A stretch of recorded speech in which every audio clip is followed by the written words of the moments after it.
Amis de la forme et de la santé, bienvenue. Aujourd'hui, je m'adresse aux jeunes de 16 à 25 ans qui voudraient performer, qui voudraient se motiver et savoir pourquoi c'est bénéfique de faire de la musculation ou du sport en général, pourquoi c'est bénéfique pour plus tard, pourquoi c'est bénéfique pour maintenant.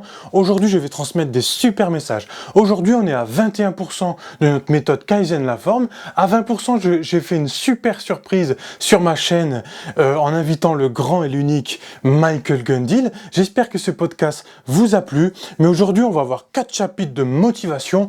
Le départ vers la forme, les jeunes de 15 à 26 ans, c'est parti. 26 ans. Bien sûr que c'est bon, bien sûr que tout va mieux fonctionner. Mais aujourd'hui, on va parler de 4 chapitres. Premier chapitre, première information, les cellules se multiplient de 0 à 26 ans. Et à partir de 26 ans, elles se régénèrent. Donc, si vous voulez avoir un bon physique, si vous voulez avoir une bonne corpulence pendant toute votre vie, c'est très bénéfique pour la santé. Et en plus, vous allez paraître fort, vous allez être performant. Ça veut dire qu'on va avoir des os plus développés. Ça veut dire qu'on va avoir des muscles plus développés aussi, parce qu'on aura plus de fibres musculaires. Donc même plus tard, vous aurez plus de chances de multiplier vos cellules. Donc vous allez devenir beau, fort, grand. Donc c'est quand même super, vous aurez la forme. Et c'est ce qu'on veut sur cette chaîne. C'est pour ça que c'est une super information. Deuxièmement, est-ce que la musculation ou le sport, ça peut stopper la croissance ? Eh bien non. Non. Au contraire, bien au contraire, tout fonctionne au top. Mal manger par contre, ou alors pas manger assez, là, ça peut poser des problèmes de développement, de métabolisme. Donc ça, c'est pas bon du tout. Et en plus, ça va impacter le système immunitaire si on ne mange pas assez. Par contre, le sport, lui, va augmenter, va multiplier nos défenses de système immunitaire. Le système immunitaire sera habitué à engendrer un stress. En plus, en tirant sur le muscle, on va solliciter les os. Et du coup, vous savez où est-ce qu'ils sont créés, les cellules du système immunitaire ? Eh bien, ils sont créés à partir de nos os. Les cellules souches sont dans la moelle osseuse. D'accord ? Du coup, on aura beaucoup plus de facilité à créer des cellules du système immunitaire. Par contre, il faudra bien manger quand on fait du sport, et même quand on ne fait pas de sport, il faut essayer de manger des aliments sains. Alors forcément, on a plus de fibres musculaires, on a plus de cellules en général quand on fait du sport, tout fonctionne bien, et du coup on a une multiplication des mitochondries. Alors qu'est-ce que c'est les mitochondries ? C'est une géniale histoire. Les mitochondries à la base, ce sont des bactéries qui sont rentrées dans notre corps, tout ça, et ils ont fait une symbiose avec notre corps, et aujourd'hui c'est ce qui nous donne cette petite organite là, on la représente comme ça, hein, avec la crête à l'intérieur là de la mitochondrie, et c'est une centrale énergétique de notre corps. C'est ce qui permet de bouger, c'est ce qui permet d'être en forme. Donc elle crée de l'énergie, de l'ATP, hein. Bon, bref, elle crée de l'énergie et de la testostérone. Et ça nous intéresse beaucoup.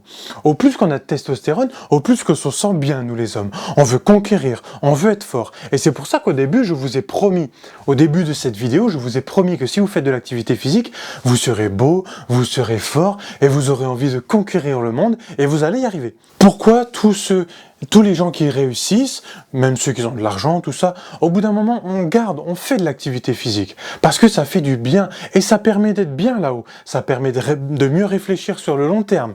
Notre cerveau se sent bien. Il produit de bonnes hormones, de bons neurorécepteurs. Tout ça, ça joue. Mais cette mitochondrie, elle va se sentir bien. Et vous avez vu ici, j'ai mis mélatonine. La mélatonine, c'est l'hormone du sommeil, c'est ce qui nous permet de bien dormir, et c'est ce qui répare tout le corps pendant la nuit. Ça va nous faire du bien, on aura moins de stress. D'ailleurs, les gens qui dorment moins bien, ou moins longtemps, ont beaucoup plus de stress oxydatif pendant la journée. On le voit. Quand on est fatigué, ça se voit, on a plus de stress oxydatif ici, on se sent moins, on a moins d'envie. Et on a moins de testostérone dès qu'on dort moins.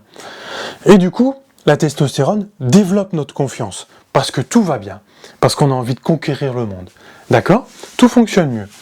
Alors, pour le 4e chapitre, parce que là on a fait 1, 2, 3, pour le 4e chapitre, les 2 conseils en or. Pour bien s'orienter, Premier conseil, ne pas se blesser. Alors que vous faites de la musculation, moi j'aime bien la musculation, hein, que vous faites de la musculation ou d'autres sports, il faudra bien s'échauffer, bien s'informer sur ce que vous faites, très important, on ne fait pas les choses comme ça à la va-vite, on fait les choses convenablement et on les fait pour un objectif précis. Et c'est là que vous allez vous développer. Et ne pas faire les fous, comme le voisin.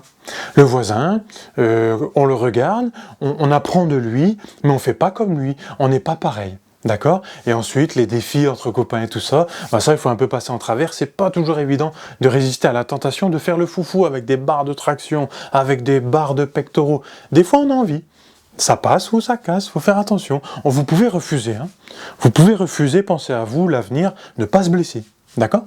Après, on est tous passés par là. Même moi, j'ai fait des choses, quand j'y repense, ah là là. Ne pas trop se fatiguer, ça c'est le deuxième conseil. Pourquoi il ne faut pas trop se fatiguer? Ça, on ne comprend pas toujours. Parce que moi, je suis passé par là. Je me fatiguais beaucoup trop à l'entraînement. Et du coup, après, j'étais fatigué au quotidien. Ça, c'est un gros message que j'aimerais vous faire passer. Pourquoi il ne faut pas trop se fatiguer? Parce qu'on a des études. Il faut être performant, il faut avoir l'esprit clair. Alors, comme je vous ai dit, l'activité physique, ça fait du bien, on réfléchit mieux, mais il ne faut pas trop être fatigué. Donc, il faut faire le juste milieu. Se développer, être bien, être fort, en confiance. Mais on a des études, on a le travail, on a joué avec les copains, il faut avoir la forme pour jouer avec les copains, c'est très important. S'occuper de sa copine, bah oui, s'occuper de sa copine, s'occuper de sa petite femme, il faut avoir l'énergie, il faut avoir l'envie. Et bien sûr, on a une vie à côté, donc pas trop se fatiguer. Donc ça, c'est mes deux conseils en or. Ne pas trop se blesser et ne pas se fatiguer. Surtout une blessure qui vous handicaperait pour ne pas réussir à s'entraîner plus tard, d'accord? Réussir à toujours s'entraîner. Et ça donne de la puissance, l'activité physique. Donc ça, c'était un petit cours de nutrition fonctionnelle sur l'activité physique pour les jeunes, le départ vers la forme. 21%, j'espère que ça vous a plu. On se rejoint pour la petite vidéo au milieu de la semaine. Rejoignez-moi sur Jérém Laforme si vous voulez une vraie séance de coaching. On découvrira vos objectifs, votre objectif. On découvrira qu'est-ce qui va pas, qu'est-ce qui va bien. Et bien sûr, on se développera vers la forme. Alors gardez la forme et à bientôt.